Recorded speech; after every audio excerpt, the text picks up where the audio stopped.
Salut à tous, c'est Magic Mouse et aujourd'hui on se retrouve pour parler de l'expansion des Walt Disney Studios. Oui, ça faisait très longtemps qu'on n'en avait pas parlé, mais je me suis dit que c'était important de revenir dessus, surtout qu'en ce moment ça commence enfin à un petit peu bouger, on commence à en savoir un tout petit peu plus et je pense que dans les mois qui vont suivre, on en saura vraiment beaucoup plus. Donc aujourd'hui, on va parler de l'expansion des Walt Disney Studios.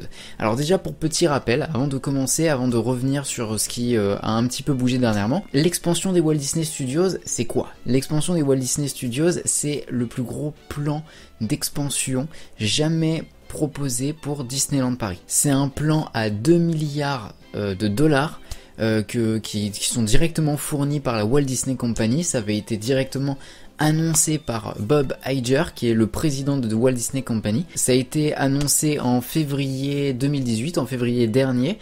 Et qu'est-ce que propose ce plan?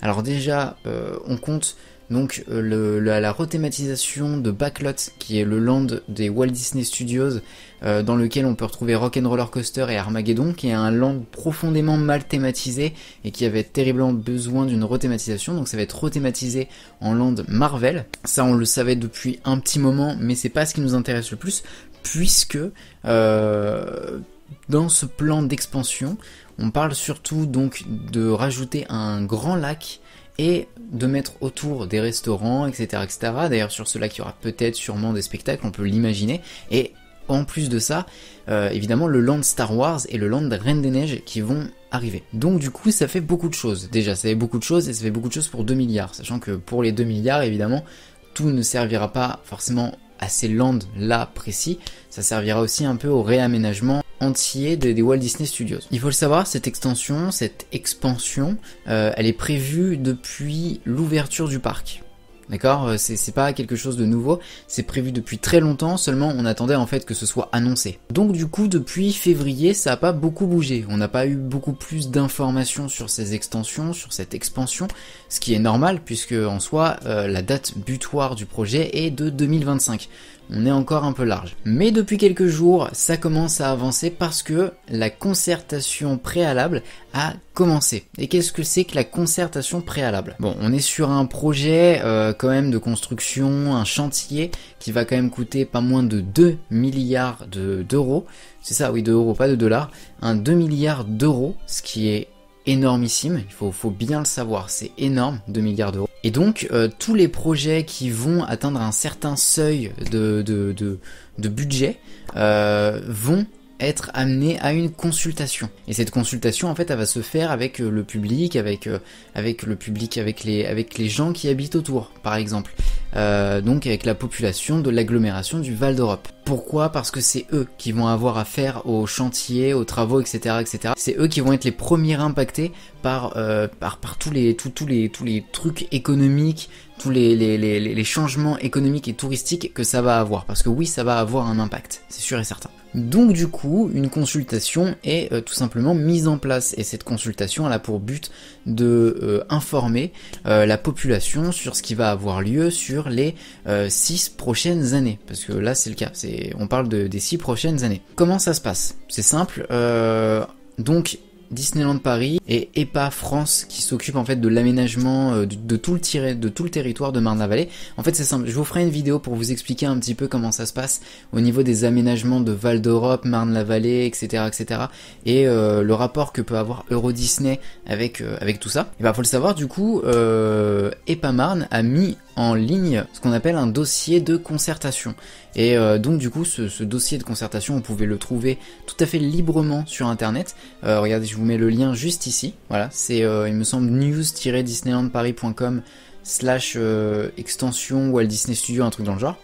Voilà, je vous mets le lien, vous avez même dans la barre d'infos, vous pouvez aller voir, vous pouvez aller jeter un œil et vous pourrez lire tout le dossier en fait. Voilà, tout est disponible en ligne. Donc là par exemple, j'ai imprimé en fait ce qu'on appelle la synthèse. Donc c'est une synthèse pour le grand public, c'est dans laquelle vous allez avoir les informations principales, vraiment qui va tout entourer. Et surtout, ce qui va nous intéresser, c'est ce qu'on va retrouver là. Ça c'est dans le vrai dossier de concertation préalable, dans lequel en fait on va avoir un petit peu plus de détails sur l'extension, dont des plans.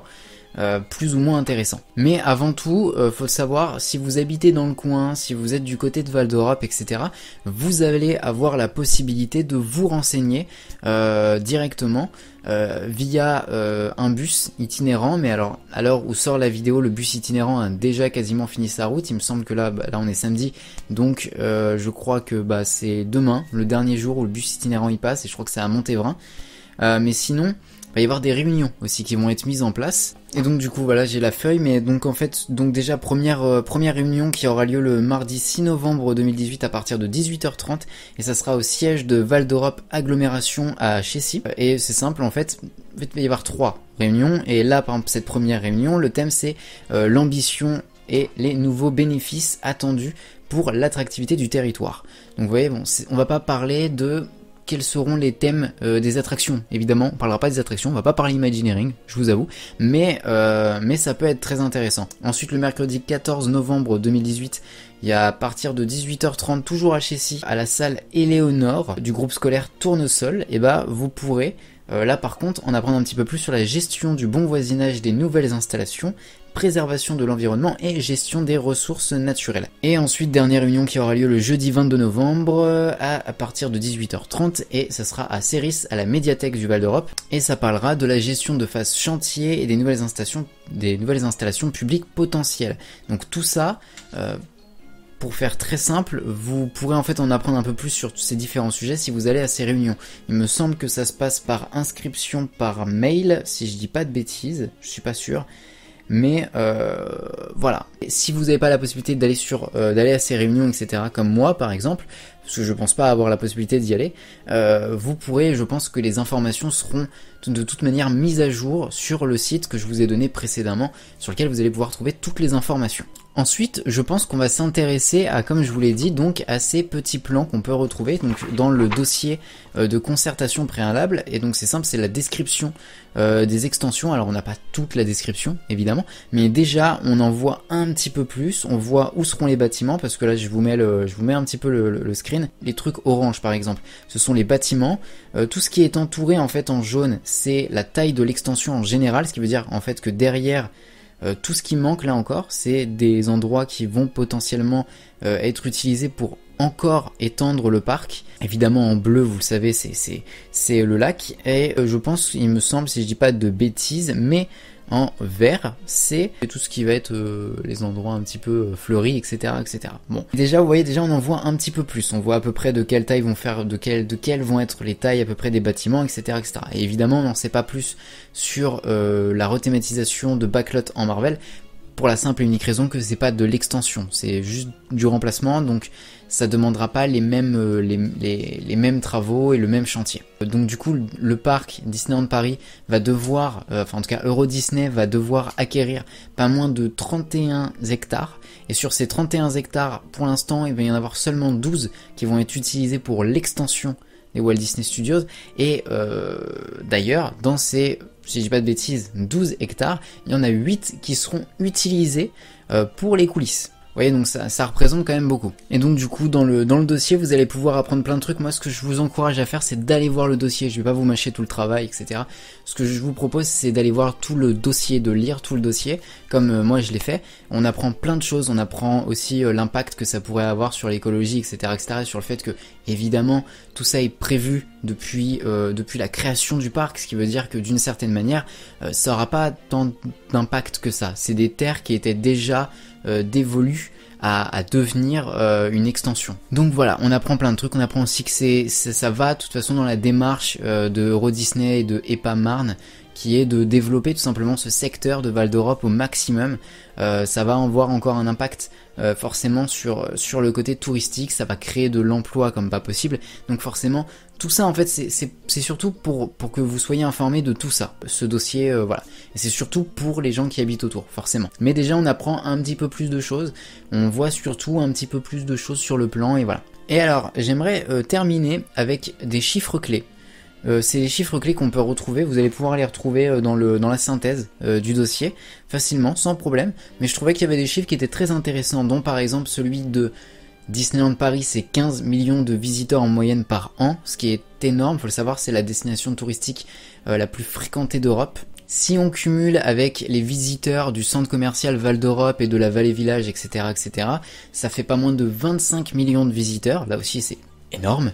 À Val d'Europe, le but c'est de faire 35 000 emplois pour 35 000 habitants et à terme, c'est de faire 60 000 emplois pour 60 000 habitants. Et Disneyland Paris, c'est pas moins de 16 000 employés à Disneyland Paris, forcément, donc voilà, c'est beaucoup aussi, ça représente énormément d'emplois. Et ça représente 56 000 emplois directs et indirects hors parc chaque année. Voilà, ça représente 7%, c'est énorme, 7% des emplois marchands du département. C'est pareil, c'est énorme. Et 4,5% de tous les emplois de la Seine-et-Marne. Là aussi, ça représente beaucoup parce que surtout que la Seine-et-Marne, c'est un très très grand département. Et donc, comme je vous l'ai dit, c'est donc 2 milliards d'euros pour ce projet directement donné par The Walt Disney Company. Environ 31 hectares de terrain à acquérir de Epamarne pour Euro Disney, dont 8 hectares qui seront utilisés pour le personnel et donc pour les cast members et pour les coulisses. Donc voilà, c'est des chiffres pour moi qui résument assez brièvement le projet qui est quand même assez balèze. Et voilà, je voulais vous en parler parce que j'ai pas vu énormément de vidéos sur le sujet alors que ça a pas mal bougé ces derniers temps, qu'on en apprend de plus en plus et que ça va surtout bouger sur les prochains mois. Donc voilà, j'espère que la vidéo vous a plu.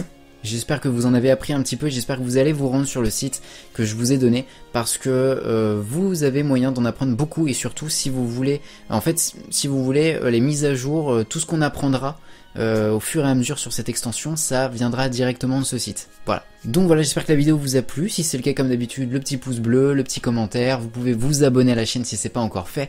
Si vous voulez en savoir un peu plus sur le futur projet d'extension, restez abonné sur la chaîne parce que vous serez forcément informé. Et évidemment, vous pouvez aussi me rejoindre sur mes réseaux sociaux. Et ma page YouTube est toujours ouverte si vous voulez m'aider financièrement et c'est gratuit, donc vous pouvez y aller, ma page YouTube est toujours dispo. Dans tous les cas, c'était Magic Mouse pour servir et surtout n'oubliez pas de rester des enfants.